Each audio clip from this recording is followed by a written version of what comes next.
Hey, y'all, welcome back. Episode 2 of Called to Coaching. My name is Brad. I'm your host. I work for the Fellowship of Christian Athletes in the great state of Oklahoma. This week, we've got Principal Coach Clete Cole on the podcast. Clete talks to us about growing up in a coaching household. He talks to us about music, road trips, Cracker Barrel, all the good stuff. It's just all over the place. I can't even, it's everywhere. And that's what you get with Clete, which is why he's one of my good friends, because we could talk for hours. This could have gone on for a 4-hour podcast, but hey, we just made it 45 minutes or so enjoy it. Hey, thank you guys so much for the response we've got after episode 1. It was amazing.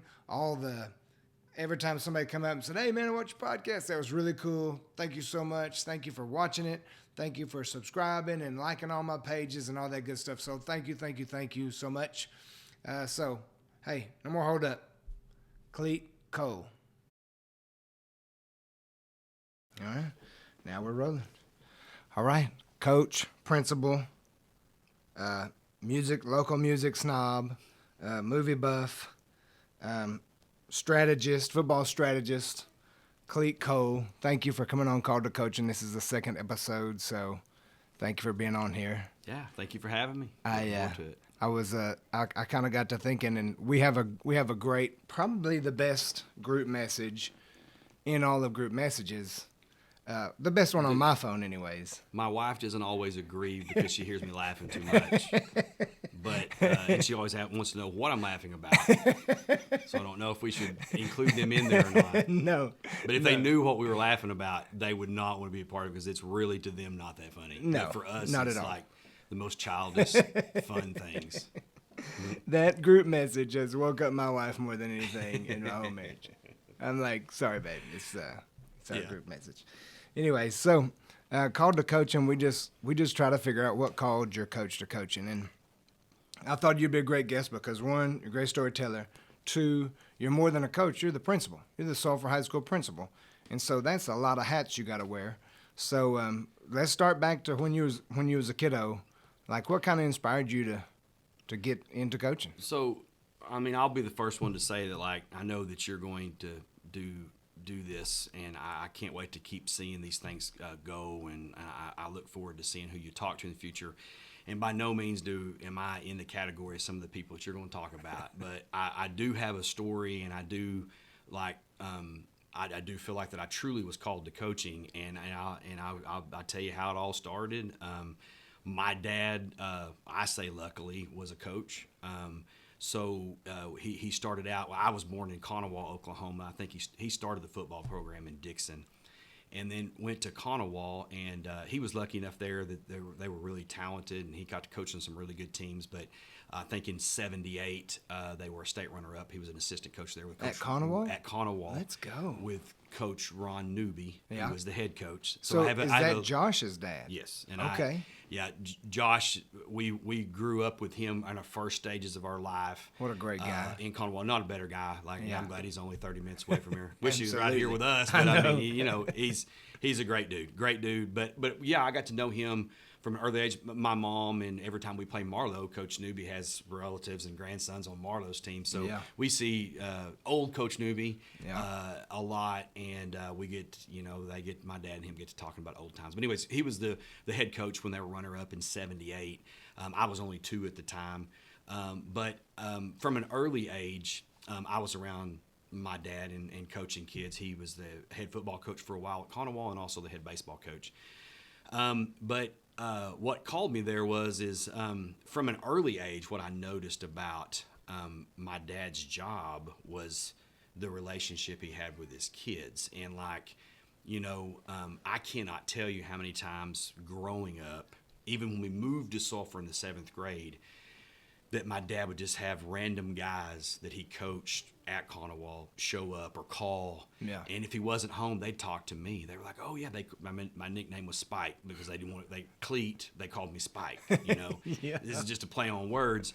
And they, "Hey Spike, you were little. You remember me when?" But the thing about it is that what they always were calling my dad to do was really and truthfully just catching up and telling my dad what they were doing if they were successful. And I'll be honest with you, sometimes they weren't successful. Sometimes it was, I'm in a bad spot, you know.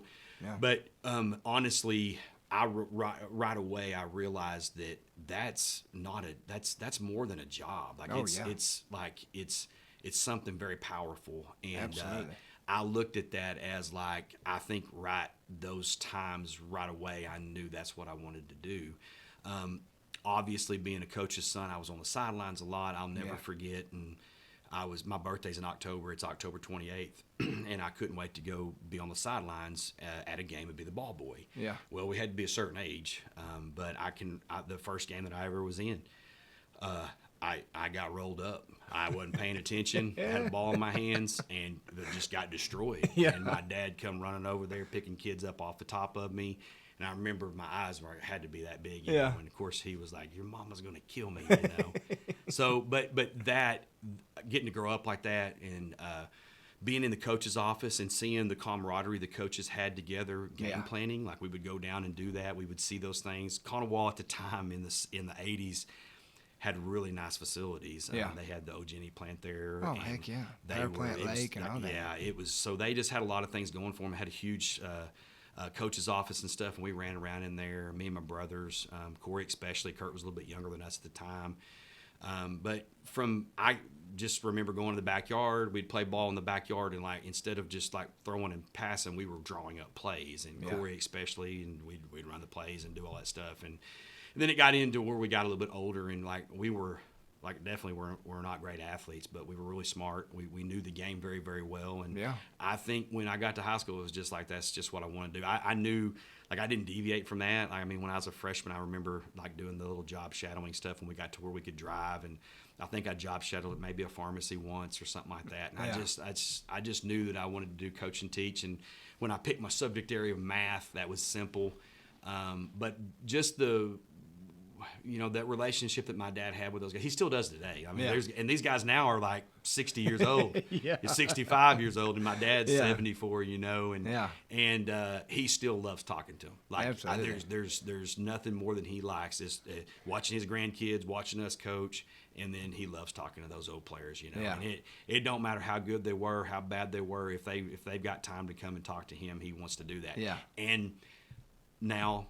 I get the same thing. I get the same thing. I get a text now, I got them all over the place, and man, it feels good when they send you one around Christmas. Hey, Coach, thank you for, believing in me, and thank you for being a part of my life. That's awesome. For them to realize it now. At the time, no one realizes that. Even I didn't realize what my coaches meant to me at the time.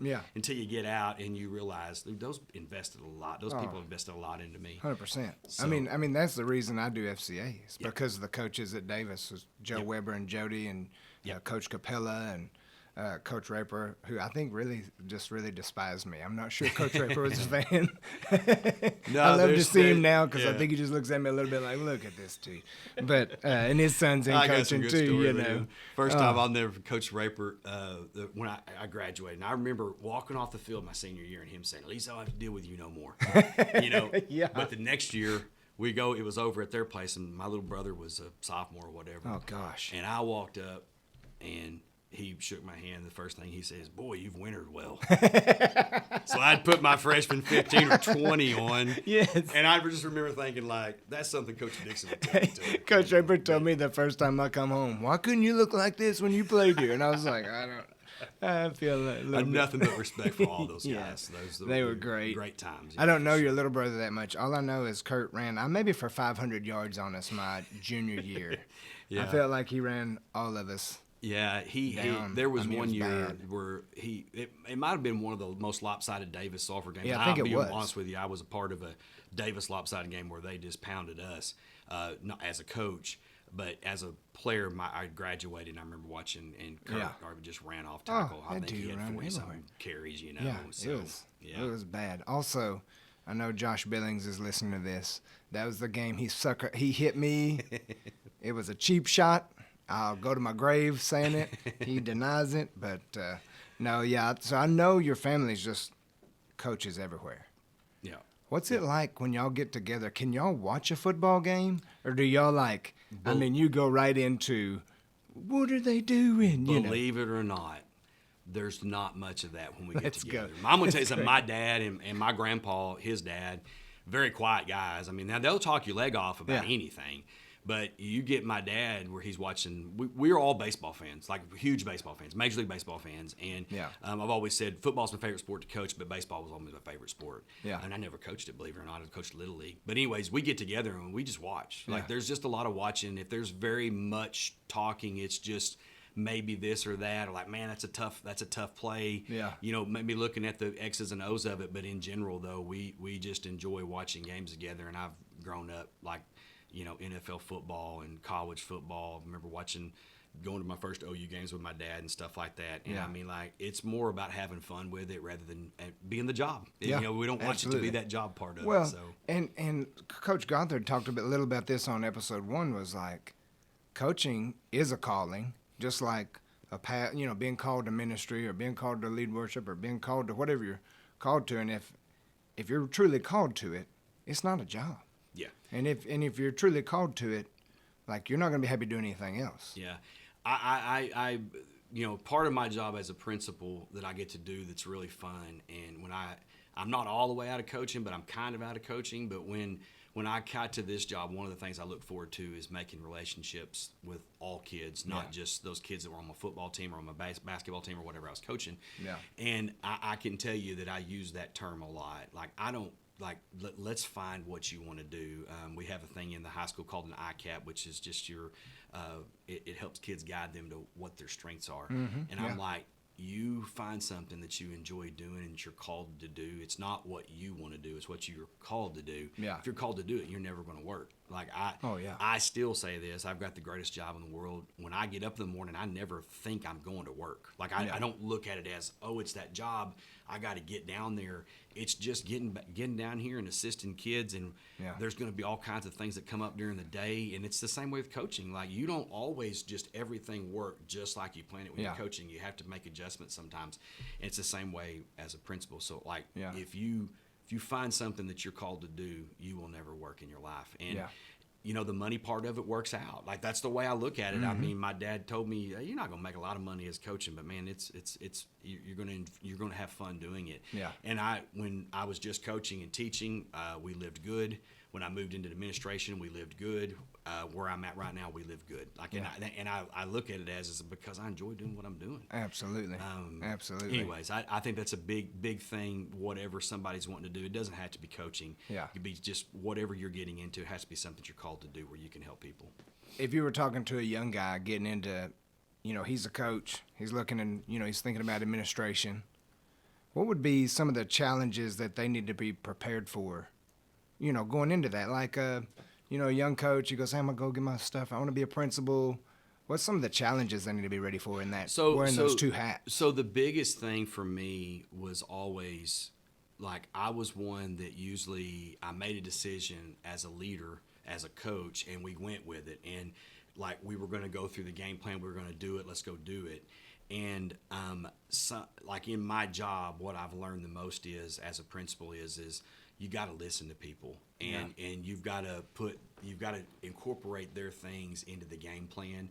So with that being said, when I worked with Coach Dixon and the staff that I worked with when I first started, like, we all game planned together. Coach Dixon was the head coach. We all game planned together, and everybody had input, and then Coach Dixon finalized that. Yeah. And I think as the high school principal, that's me now. Like, where I get to say, like, hey, I get input from teachers. I get, this is working, this is not working. Mm-hmm. Listening to community like a parent, and, like, just understanding that if a parent comes in and needs something or is not happy with something, like, let's just listen to them and find out, is it something that we can fix? Is it something we need to fix? Yeah. And I think that's not as easy to do if you've been I was never a head football coach. Yeah. So that may be a little bit harder to do when you jump this, because sometimes you can't just say, like, hey, it's my way or the highway. Yeah. You do need to listen to other people, because you can't always put yourself, like, there's so many hats that can be worn as a high school principal, going to events, and I have to let those people do their job, and I've got a great staff. I wouldn't trade them for anything. So awesome. I think once you put those people in place like that, I think it makes it a whole lot easier. Get good people underneath you and treat them like the best you can. Yeah. So you talked about Coach Dixon right there. Mm-hmm. And Coach Dixon was the kind of the idea behind this, a conversation I had. Me and your brother was like, come on up. Like, I'll talk to Coach Dixon. It'll be fine. Corey said, it'll be fine. Just come on up. So I came up there, and he knew who I was, of course, but we'd never really talked. We stepped outside. He tells me about Joe McDaniel. Changes, like, me and his relationship was never the same because he would just, it was awesome. It was a great, he talked for an hour and a half, and that's when this podcast kind of come to my mind. I was like, everybody needs to hear that. Yeah. Coach Dixon's obviously been a big influence on you because you played for him. Yeah. And you coached with him. Mm-hmm. I need some good Coach Dixon stories. Well, okay, so I mean, there's like we probably would just need to do one episode, and I can go grab you 5 other guys and coaches and give you all kinds. Oh, amazing! And that may be an idea for another, that's another day. a great idea. But I can give you a couple. But let me just talk a little bit about kind of honestly, how Coach Dixon impacted my life. Yeah. So obviously we moved here when I was in 7th grade, and I was the same age as Reggie being his son, and I got a great relationship with Reggie today. But, when you play for a guy like that, you don't realize until you go coach with them what they actually mean and what they actually do for a society of coaches. And Coach Dixon, for the longest time, held up the OCA with Coach Joe Tunnell, and Coach Eddie Paul, and all those guys. Like, I can name Coach Park, a bunch of guys that I've met over the time with that. And like what he means to the coaching world, it's not about, he's a winning coach, one of the most winning coaches in Oklahoma, but what he means to people and some of the things that I know about him, like, I just wish that everybody knew that. And that's what I say, there's some stories. I tell people stories all the time, but when I got to be a coach for him, number one, I thought I knew a lot about coaching. I mean, I'd grown up with it, right? Yeah, absolutely. And then I realized that, man, I'm just a peon. Like I'm not ready for any of this. Yeah. And for the first 3 years of my coaching career, I coached out of fear. I coached out of fear of letting him down. I mean, it was like I did not want to go in there on Sunday afternoon and him say, your guys didn't do what they're supposed to do. You coached them all week and they didn't do what you're supposed to do. And here's the deal. There's nothing wrong with him saying that. Like, he was the dude, and if I didn't do my job right and my kids should have known about it, that is my fault. So that's the way I looked at it. So when I say that I coach out of fear, I believe in the fear of God. Oh, absolutely. So if I can believe in that, I fear discipline. I fear my dad that he might just say something or backhand me. You know. So if I have that fear of letting someone down, I feel like there's nothing wrong with that. And I learned that real quickly, and that made me respect the man immensely. Yeah. And some people look at that as a bad thing. I look at it as, no, that holds people accountable. And I held myself accountable before that. And I think that for the staff that he put together when I first started coaching with Coach Nye and Coach Duck, and I coached a little bit with my uncle, Coach Cole, and then E.J. Edgar came in, and we had a really good staff and a really good relationship, but we did our jobs, and we were held accountable by that person. So I learned that pretty quickly, that's where he was really special at. Yeah. And then he made you as an assistant coach feel like gold. Yeah. Like, I could have been an assistant coach for him for as long as I coached. I swear I never was like worried about being a head coach. I never thought about like I could be the next head coach of Sulphur someday. Never thought that. All I was worried about was doing my job and being the best coach that I could for Coach Dixon and for Sulphur. Yeah. So, but yeah, that's his influence on me has been a lot in my job, and he.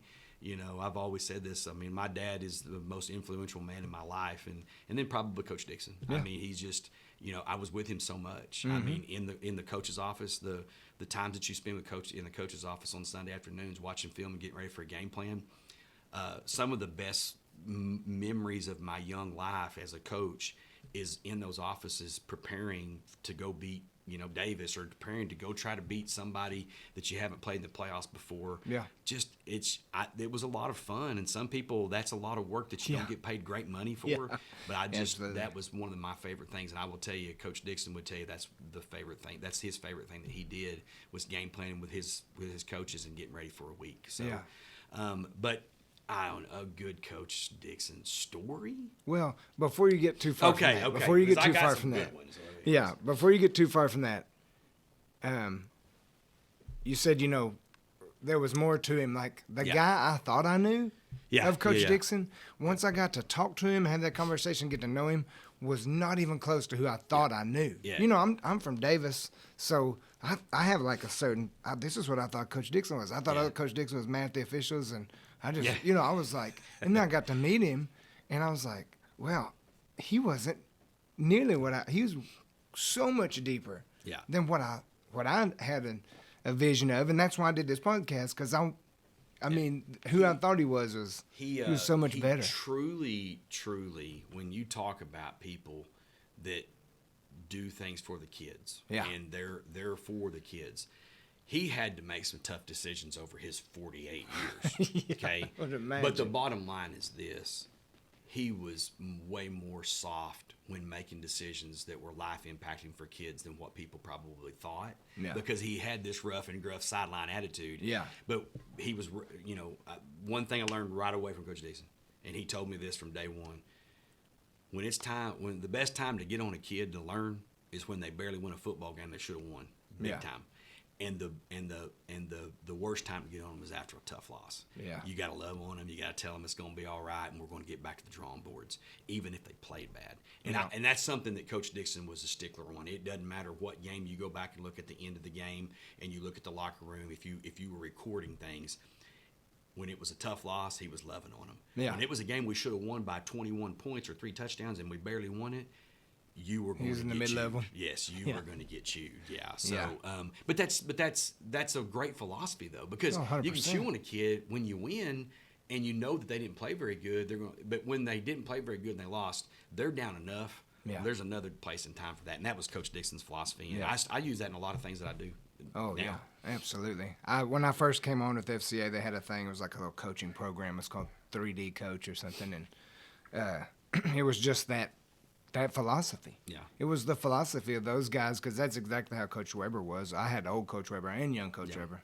And that's exactly how they were. And I think that's just a sign of that's the influence and the impact they can have, is because they know those things, and how to reach young guys that come from every walk of life. That's what gets me the most, is when I go in locker rooms and I see the differences in the kids.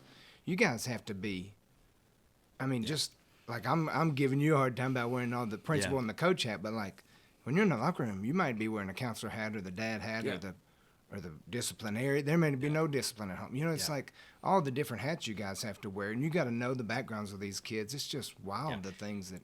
In an older time, a day and time when Coach Dixon first started, you could pretty much coach everybody the same. Just get after them, almost to extent browbeat them and get after them.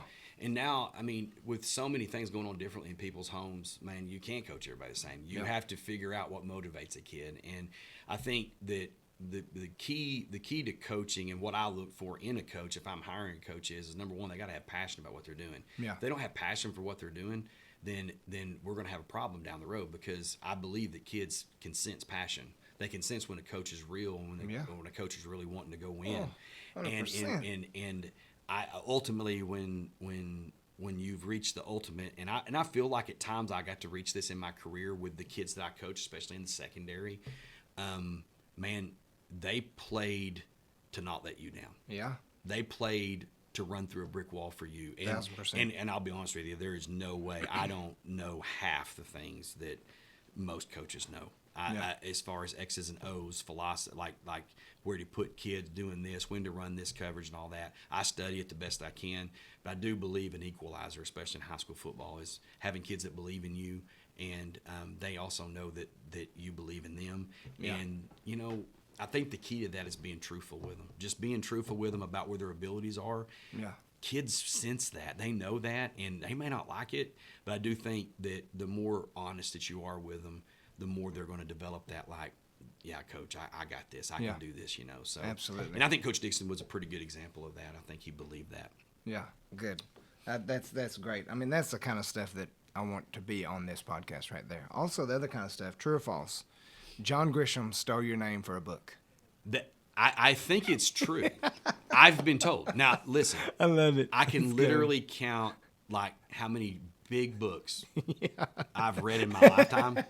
Not like doing a book report, Michael Jordan autobiography. Yeah, exactly. You know, that you're like, he was a really good basketball player. You know, Here's his stats. Yeah, here's his stats. And he played for Chicago Bulls, by the way. He was cut from his high school team. You know, I could do that oral book report in high school. Yeah. Okay. But like literally, like I could count on two hands how many true books, like big books, I've read even since I was in high school. I have not read a John Grisham book, but I have been told that John Grisham would look in like newspaper articles from areas that he was around at times. Obviously, he did the story in Ada about the murders in Ada, and they said he would clip newspaper. This is what I've been told. Yeah. I don't know this for sure. I think John's probably not going to listen to this podcast. Yeah, if John Grisham, if he does hear this, we would like this to be confirmed. But I do understand that it was somebody named Clete Cole, right? Yeah. And I mean, I thought it was you when I read the book. I was like, whoa, yeah. what in the world? No, but I've been told that before. It's been a while since I've been told that. I actually forgot about that until you just noticed that. Who told you that? I just do my research, Oh, Coach. wow. All right, I just do my research. I haven't been told that in a long time. I don't even remember who told me that, but I was like, I don't remember. Do I get, if he confirms that, would I get some type of, what do you call it, where you get paid royalties for or something? Royalties. You get a little cash back? Maybe get like what was the name of the book, by the way? Was it, I don't remember. The Firm? Maybe it was The Firm. It was right around then because he was doing the Innocent Man stuff. Yes. It was right around there. Yeah. I don't remember. I just remember the story. That was a movie, so there might be more royalties there. Yeah. Oh, if you get in some of that movie money, let's go. It's going to be making more money than you're going to make from this podcast. All right, I got a few questions wrote down. One of mine, because I love hearing your football stories. Without naming names, we're gonna protect the innocent. Well, I don't know. Let's not. We can name names on this one because it's the best. All right. So the best play you were watching live, you were either a part of it or you were coaching it. The best individual play you've ever seen, and it could be any sport. Wow. I mean, wow. Something watching live or on TV? No, you had to be there. You had to be there. Yeah. Because I was going to say a Keith Jackson catch against Nebraska when I was watching on TV one time. I'll never forget that. Best play. Best play I was ever part of, favorite play that I was ever part of, was no doubt. And believe it or not, one of the Little Runyon twins, Bears girls, has it on, it might be Paisley, but I think it's one of the other ones that I can't tell apart. Yeah. Has it on their phone. So if you see them, I know you know them. Yeah, Ask them. But it was, we were playing Holdenville, and it was Bears senior year. It was the farthest we'd ever been in the playoffs at the time we got to the semifinals that year. But in the game against Holdenville, basically for a district championship. Bear Runyon, by the way, scariest high school football player I've ever seen. Yeah, Bear was 6'2" and 215 in high school and ran, we didn't run track back then. I think at some point he had a hand shaved into his hair. I can't remember. That was my hand. Okay, all right. I cut hair back in the day. My mom has all the tools. She is a hairstylist or a hair person. We found the culprit. And I put a number 9 in the back of his head that would be the size, very proud of, big 9. He was number 9. And then one time he was like, do something different. And I was just like, hey, how about my palm print in the back of your head? So I literally put my palm up on the back of his head and shaved all around it. And if anybody has a picture of that, have you seen it before? Oh, I'm from Davis, and I think it was in the paper because I was just like, I might have been a 7th or 8th grader, maybe his senior year. I can't remember, but I remember seeing it and going, they look. What did they eat over there? Yeah. I'm thinking y'all just drank the fountain water all the time or something. Never showed anything. I would give little flat tops to him. I always cut his hair. But the handprint, if we can get a picture of that, his mom may have a picture of it. I don't know. We'll have to figure that out. Okay, sorry. But anyways, so he was a tailback and I was quarterback, and we didn't run the wishbone, but we ran a lot of power eye pitch option stuff. Yeah. And I'm really good friends with Trent Miller, who's the high school principal at Bing, and he was the quarterback for Holdenville. Okay. And he swears to this day that it was an illegal play. But bottom line is I made a good play fake, and there was nobody at the end, so I really was going to cut it up and try to go get 7 or 8 yards on the option. And I got around there, and somebody went between me and Bear. And then as I'm getting, going to get to that 7-yard mark, somebody's coming, and I get to looking to the right, and I see Bear, and I swear to you, he was 8 or 9 yards to the sideline. Yeah. And I'm like, well, if I pitch it here, it goes out of bounds, we'll still get the ball. And I pitch it out there, and I swear to you, it went 8 or 9 yards behind me laterally. But Trent Miller says my knees were down. The video shows that my knees might have been down. If you could get that, put that one here from the Twins. I'm going to try for sure. Okay, and I pitch it, and Bear literally goes 65, 70 yards. Nah, it was probably 65 yards down the sideline, and there ain't nobody you can't see anybody in the screen because everybody stopped. Yeah, everybody thought the play was over. It's a neat play because you don't see option option football like that anymore. So that's something that probably one of the funnest plays I was a part of in school. Yeah. Man, I don't know as far. One that really stands out to me just as like something that I thought like this is a crazy thing is I saw. And it really has. We were watching Deer Creek and Seminole in the state finals with Coach Dixon. Yeah. They had beat us in the first round that year, and we gave them all we won. We got beat 21-20 by them. They were playing Seminole. Was that a missed field goal? I think. No. Yeah. Yeah. Missed extra point. Extra point. Yeah. They beat us 21-20. But we're watching them in the state finals at OSU, and Seminole right before half punts the ball, and Deer Creek's got a kicker that he's got a bionic leg. Yeah. And they punt the ball, and Deer Creek fair catches it, and they go line up for a free kick, which is something a lot of football fans have never seen. Never seen one of those. So this is the first one I've seen live. And he kicks what was the state record for a while, might still be the state record for 66 yards. Oh, wow. But now you get to kick it off like a kickoff on the kickoff tee, you know. But that was a pretty, like, that one stood out to me because you just don't see it a lot. You don't see that. I mean, I've seen strategy, too. I've seen so many just, like, great endings and great games that like man they just you get used to some of that stuff, so sometimes it's the oddity of it. Obviously if you know Sulphur at one time with Coach Dixon, the guard around was always a popular I was just fixing to ask you how many guard arounds have you been a part of. If I saw 10 of them in the times that I was coaching, 9 of them worked. Yeah, absolutely. We did it at Davis every now and then. Yes, you just see it. It's the and why they outlawed the play I'll still never know. There's guards everywhere in America that are just like, why is that outlawed? The only thing I get to do is like I get to pull one time a year when I have the ball. Yeah. So I guess the rule was interpreted that you can't deceive them. Yeah. Into something like that by hiding the football, but like isn't a play action pass deceptive? Yeah, absolutely. So Coach Dixon, whole idea of the option is to be deceptive. Coach Dixon, when that was ruled out, it was a bad day. It was a bad day. It was a bad day. So, because it was fun practicing. Yeah, absolutely. Getting to practice and practicing. I can remember they changed the rule between when I was playing quarterback from my sophomore to my senior year. You could not set it down. You had to leave your hands open. You had to tell the referee that you were going to run the play. Yeah. And you had to leave your hands open, and you could not set the ball down. It just had to hit your hands and fall down. Oh, jeez. And it would have to fall down in between the little wickets down there. Oh. So. Anyways, and we all know that the football is shaped that way so that it doesn't bounce correctly. Yes, there was an art to them hitting it and dropping and just falling straight down, and then hopefully it would just crawl up. Hey, anymore there's an art to just getting under center. Everybody's in the shotgun now. Yes, and we got under center Friday night. I don't know if you noticed that. Oh, I noticed. Yeah, I saw it. I think we could be pretty good in that. Let's go. I think. Yeah, I like it. All right, so we talk all the time. I think the first real conversation we had was about 45 minutes, and it was all music. Mm-hmm. We're sneakerheads, and we love music. One of the things I knew we were going to be buddies. What's your favorite concert that you went to? Favorite concert that I've ever went to? Yeah. Well, I mean... Or maybe favorite live performance. Favorite live performance is no doubt is Jamie Johnson. Yeah. And I've seen him probably 3 times, and...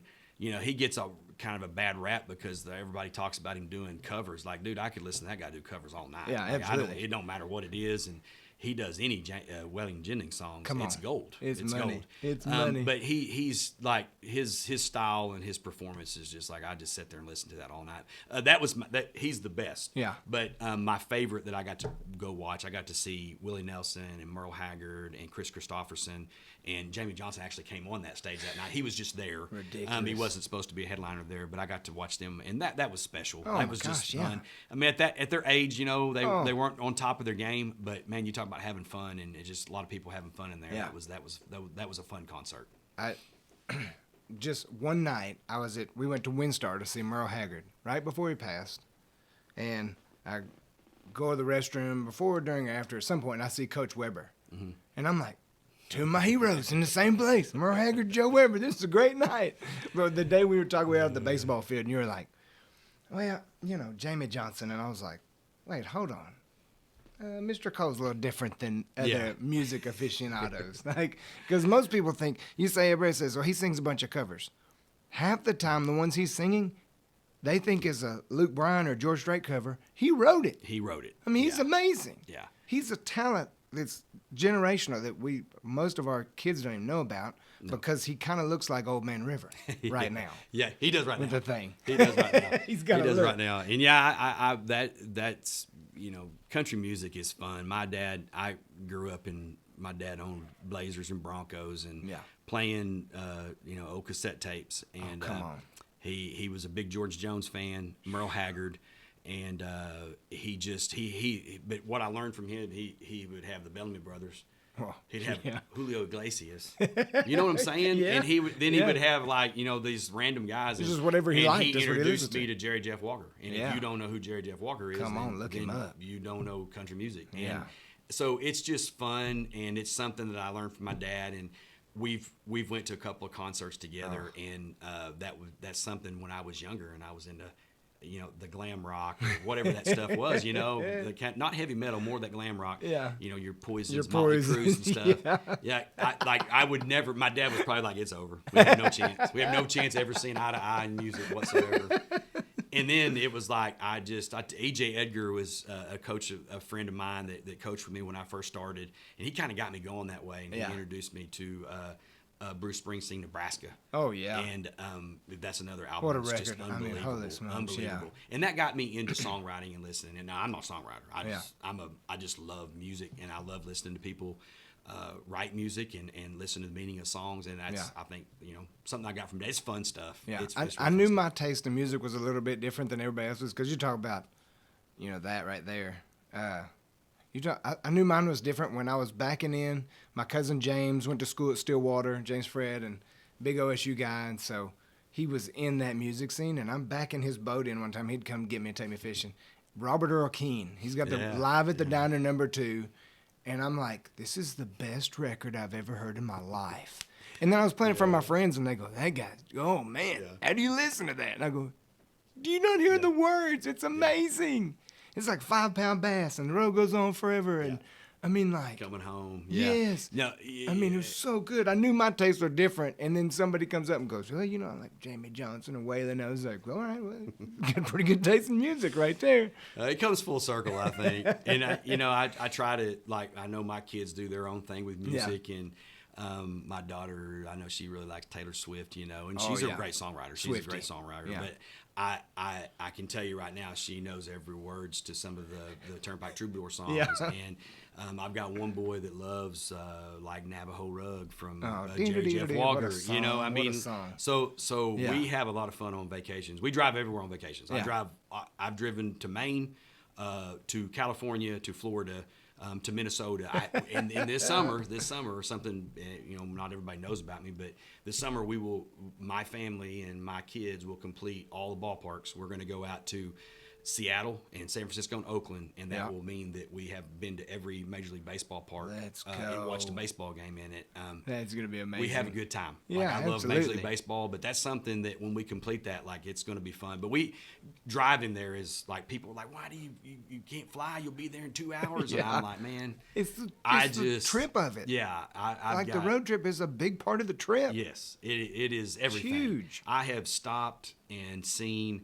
The America's largest rocking chair is in Indiana, I believe. Hey, speaking of rocking chairs, we're not even going to, we're about 40 minutes into this, and we're not even going to get into your love for the Cracker Barrel. That's episode 2. You've already qualified for episode 2. Okay, I'm in on that. Yeah. After we complete the Major League Baseball parks, I've told my wife we're going for the Cracker Barrel tour. I mean, you can probably knock off a lot already. You're going to start with the lead. Yeah. I mean, they're few and far between when you get out west. But you go to Tennessee, they're on every corner. Yes, sir. And I mean, I have a deep affection for the Cracker Barrel. Hey, you're just talking about the impact you have on kiddos. My daughter my oldest is a junior, And as a freshman, scared to death over here in the high school, scared to death. The big scary principal's coming down the hall, and he goes, "What's your favorite Turnpike song?" And she's like, "The Funeral." And he was like, "All right, you're all right." Yeah, she was changed. She was okay with high school forever after that. She said 7 and 7, or she said, 69. Like some what am I thinking? Gin smoking lies and she's good Lord Lori. Yeah. I mean, like, but that's a good one. That's a good track. one. That's not on their newest album. No, So she definitely got an A. I She'll think I love to hear put that. music. I think we put music appreciation on her transcript right there. Just put an A by it. Nice. All right, last question. And this was kind of a hard one for Coach Gothard, and I think it's a great one. It's just a great question to me because I think it gives a great insight into who you are. So, when it's all over and done and you're retired and you get to, what are we going to do when you retire? We're just going to play a lot of golf. We're just going to travel all the time. We're going to go to barbecue restaurants, and we're going to do a podcast over barbecue restaurants. Yeah, we've definitely we've got a review coming up. But yeah, no. I may get back into golf. And we're going to drag you back into the world of golf. Okay. How do you, as a principal and a coach and just an educator, how do you want to be remembered? Well, that's a great question. And first and foremost, I want kids who knew me as a coach or a principal or as a teacher, which I pride myself in when I was a teacher. I really want them to just know that, hey, that guy's a real guy. Like, he's real. Like, he's honest. I do believe, like, it's not about hurting people's feelings. It's about being honest because, the old adage is, well, you can do anything you want. Well, that's true to a certain extent. But I'm telling you right now, I could not have been a doctor. It's not because I wasn't smart enough. It's just that I wasn't put on this earth to be a doctor. Yeah. And I think that it's sometimes you got to be truthful with kids. Like, hey, no. Like, you got to shoot for what you can shoot for. Yeah. But shoot for it. If you're going to do it, let's go do it. But I would definitely want kids to know and people to know that, man, he seems like a real guy. Like, I mean, I don't know him very well, but he seems like a real guy. And then I want them to know that, that I'm here for other reasons, and I believe that I was placed here by God, and I do believe that this is just an extension of something that He wanted me to do, and I hope my family sees me that way, and I hope, like, I want people to see that, like, man, he looks like he's having a lot of fun living life, and I know that's not always easy to do, and sometimes it's not always fun.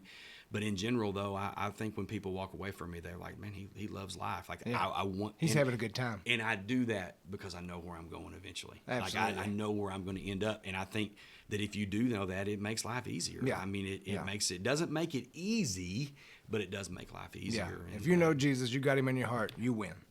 That's what I believe. That's what I believe. And like I said, I hope if people have a bad view of me, I wish they would get to know me, or they would ask me, hey, I perceive you this way, because I do believe that perception is everything. Oh, yeah. And if I ever perceived the wrong way, I would like to know why. I mean, just because I'd like to defeat that and go a different way with it. Yeah. So.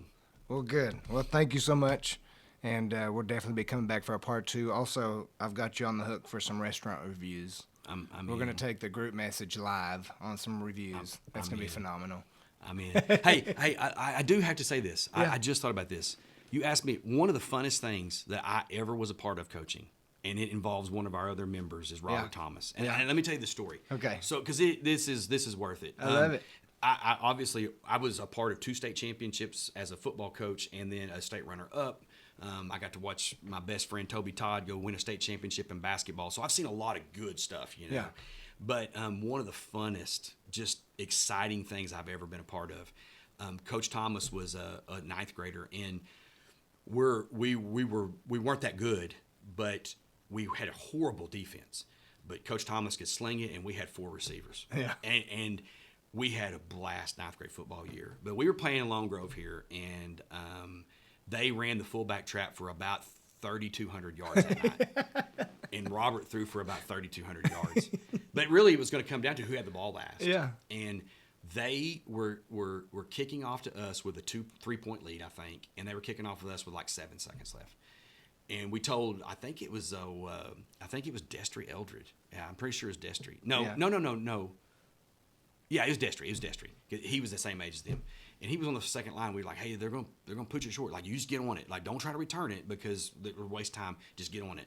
And they chopped one down there, and I think he just jumped on top of it after about 10 yards or whatever. And so we got the ball we were about 55 yards out from the end zone. Yeah. Coach Thomas was about 6 foot in the 9th grade, and he had a big arm. So we were like, hey, get to the middle and run around, and then let him get time to get down there and just throw it as far as you can. Yeah. And he did it, and he literally threw a ball in the 9th grade about 60 yards in the air. Let's go. Because he was a little bit behind the line of scrimmage. But, like, he threw it, and I was like, he's got a chance to get there. And then Blake Hughes. Okay, yeah. Now, a lot of people don't know Blake Hughes athletically for Sulphur, but he's a big-time rodeo guy. He went to school here. He's Ashley Hughes' brother. Yeah. Great dude. And he was a big receiver, had big old hands. And he was in 9th grade, and he gets behind the guy. Well, of course, he's behind a guy from Lone Grove because Lone Grove's like, surely somebody can throw 60 throw it this far. And he catches it on the 1 yard line in stride and steps in the end zone. And we win the game. And I'm telling you, it was pandemonium. There might have been, 42 people in the stands on a Thursday freshman football game, but there was 42 people on this field celebrating. But one of the funnest times after a game I've ever been a part of. And that group, I think that year went 7-1, and I think years previous they barely were 500 at that. And it was all because first play of the game, Corey was offensive coordinator, I was the head coach, and first play of the game we were throwing 51, what we call 51 fade back there, and it was like somebody you drop go back, 5-step drop, and you bomb that thing. We're gonna back him up off the bat. But that stands out to me as just one of the funnest moments that I had as coaching, and it was in a 9th grade football game. So awesome. That tells you how much I enjoy. It was funner than winning state championships. Yeah, well, that was pretty fun. Yeah. Like, we celebrated for a while. We had a really good time. Well, that's awesome. Well, so we're gonna get Coach Thomas. We're gonna get J-Dub. Me and you. We're gonna go pick out somewhere random to eat on some random night where we all have children that do things. Rob and J-Dub's got the little ones. Me and you got older ones. Yeah. But we got to have a restaurant review. So. Yes, and I said I pride myself on being honest. Yeah. So we're gonna get as far away from somewhere that we eat a lot. That is true. We're not going to the Artesian Springs. Not because it's bad, because we don't want to be honest if with something J-Dub. goes bad, we want to be as far away from home as we can be. All right, Coach. Well, thank you so much, and I've had a blast, man. Let's get a part 2 going. All right, that sounds good. Thank you, sir. Thank you. All right, there you have it. That was Mr. Clete Cole. I told you, me and him could talk for hours. We didn't even get to all the stuff I wanted to talk to, so we're definitely going to have to come back for part 2, maybe part 3, maybe part 4. I don't know. We're also going to have to come back for the food review. That's, me, J-Dub, Rob, Tom. It's going to be great. We might call that the Catfish Jackson, because that's what we call our group message. So, yeah. Thank y'all so much for watching this long. I so much appreciate it. Like, subscribe, all those good things. Also, I work for the Fellowship of Christian Athletes. As you know, we are a support-raising ministry. So if you feel so inclined, if you prayerfully consider it, my link is down below in the description. Click on that link and come support me in the ministry of FCA. Your support goes to everything we do in FCA. So it is much appreciated, and it makes it possible for me to do what we do. So anyway, hey, just remember, God loves you. We love you. Now go make a difference. Have a great one.